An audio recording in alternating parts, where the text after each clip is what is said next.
Mga idol, lingid nga sa kaalaman ng nakararami, ang Miami Heat nga ngayon ay gipit na sa cap space simula nang makuha nila si Giannis Antetokounmpo sa blockbuster trade.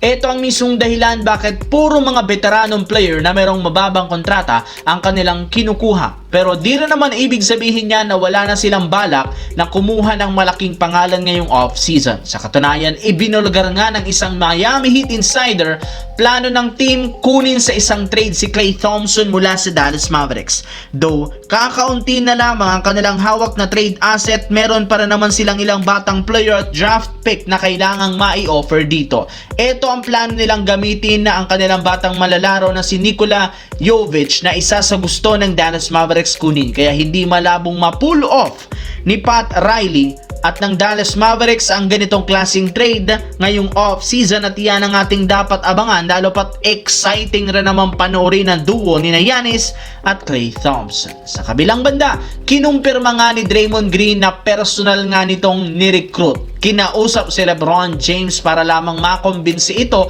na pumirma sa Golden State Warriors ngayong off-season, at mukhang epektibo rin naman ang kanyang ginawa matapos ibulgar ni Brett Siegel na seryoso nga talagang kinukonsidera ngayon ni LeBron James na maglaro sa Golden State Warriors kesa sa ibang koponan.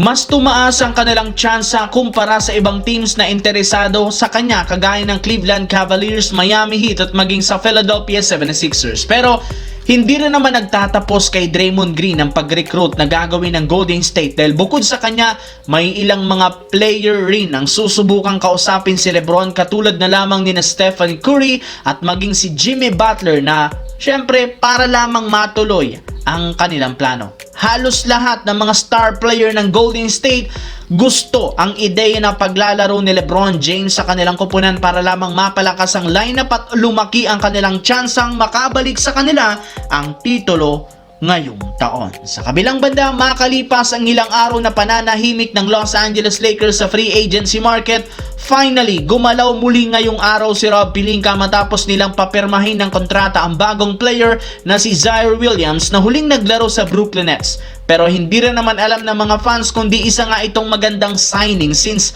si Ziaire Williams nga ang isa sa mga lalarong nakainitan, nakaaway ni Luka last year. Ito ang mismong dahilan baka siya nasuspende ng isang one game ng tulakin nito sa laro laban sa Brooklyn Nets. Nasampala rin naman siya nito noon, kaya posible na makaapekto ito sa kanilang magiging relasyon bilang magkakampi. Pero ayon sa ilang mga analyst, baliwala rin naman ito dahil pareho rin naman silang profesional. Ang mahalaga ngayon, si Ziaire Williams ang siyang kukumpleto sa team bilang 15th player. Hindi nga kayo nagkakamali sa inyong narinig, kumpleto na ang 15-man lineup ngayon na binuo ni Rob Pelinka para sa ipangsasabak next season, lalo kay Luka Doncic.